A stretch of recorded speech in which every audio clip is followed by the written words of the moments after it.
Afternoon. It is my proud duty to bring the condolences of the people of St. Louis to the family and friends of Bob Cassilly, including his wife Giovanna, his children Max, Daisy, Dylan, and Robbie, his mother Judy, and his brothers Steve and John. And to join them, and Cindy. Okay. All right.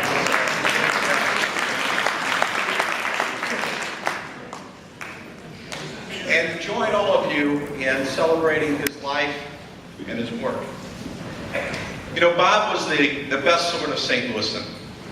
He sprang from the stock of entrepreneurs who experienced a hot St. Louis August and a humid St. Louis August and decided to go into the fur business here anyway.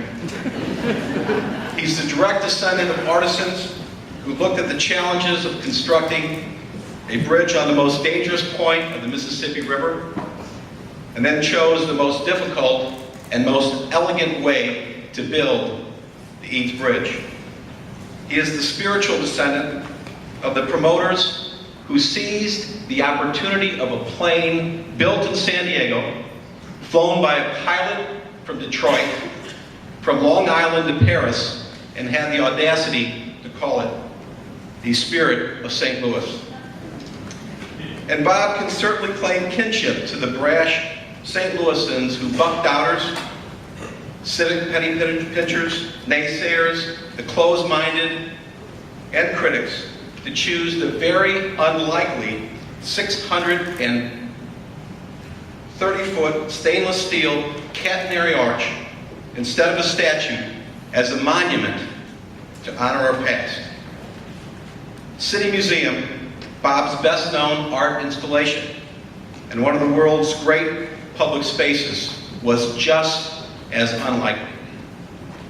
The word city in City Museum often confuses people who understand it to mean an official facility, the city's museum. I get their emails and their letters. You know, some of the people some of them who write, want me to pay for the pants they tore sliding down one of the slides. Others want to complain about a museum staff that cares more about children's fun than parents' worries and fears. But most people, the vast majority of people, want to compliment the city for having a municipal institution that so courageously and outrageously celebrates its values.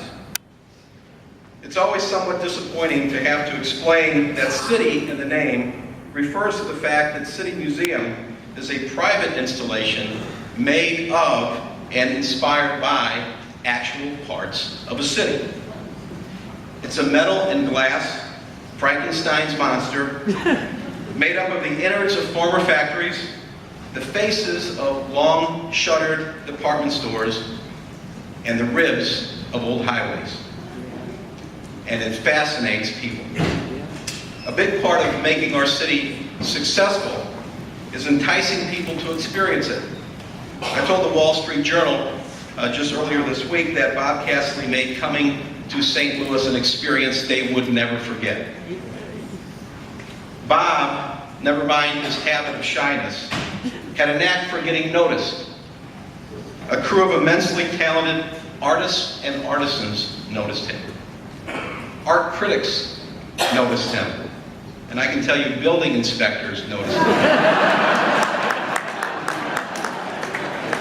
But most of all, children noticed him. Children and their people from all over the region, all over the country, and all over the world came to see what Bob had created at City Museum.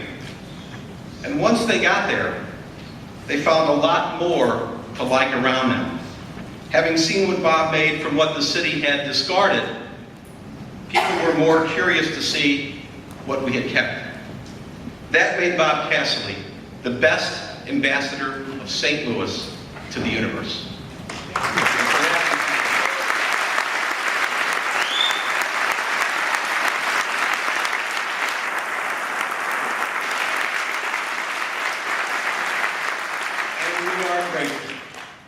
Like other great people who have put their stamp on our city over the centuries, Bob was a classic entrepreneur, a true risk taker of the highest order.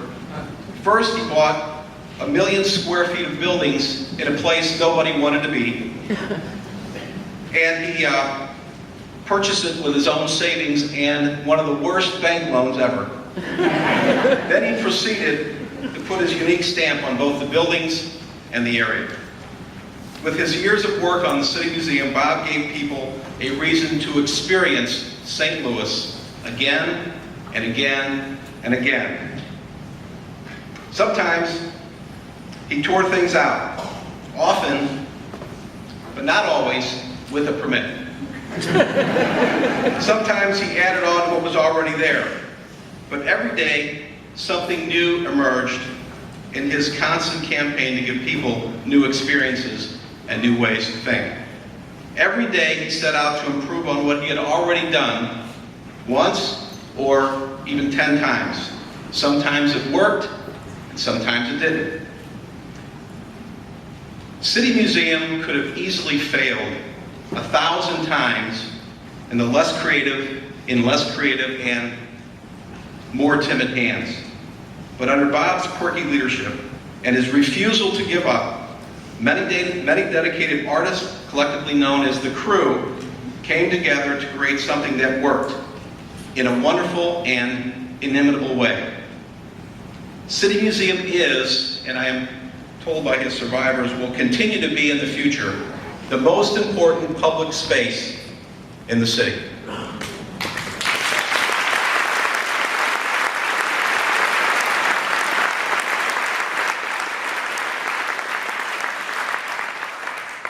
Cassilly, taken far too soon, leaves behind the city disconsolate. We shall not look upon the likes of him again, to our collective great loss.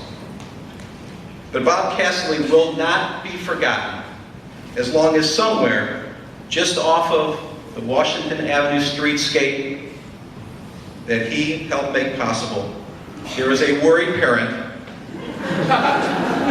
looking for a delighted child climbing along the ceiling through a sculpture that was fashioned from pieces of our city's heart. Thank you.